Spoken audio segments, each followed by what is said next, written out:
Keutamaan TVET di negeri ini adalah melahirkan tenaga kerja mahir.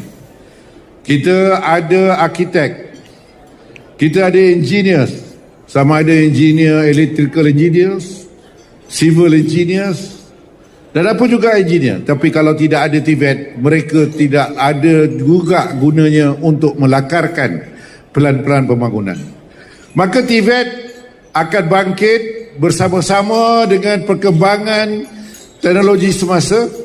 Maka TVET lah yang akan menegakkan tiang-tiang seri pembangunan di setiap bangunan yang wujud di Melaka dan di negara ini. Begitu bukan kepada sumbangan TVET yang begitu besar kepada pembangunan negara. TVET adalah satu instrumen utama untuk mencapai matlamat ini. Akhir kata, sekali lagi saya merakamkan setinggi-tinggi penghargaan kepada semua pihak yang telah menyumbang kepada pembangunan TVET negeri Melaka.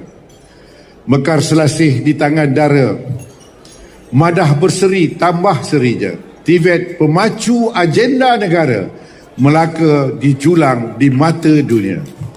Sekian, wabillahi taufiq wa hidayah. Wassalamualaikum warahmatullahi wabarakatuh. Terima kasih.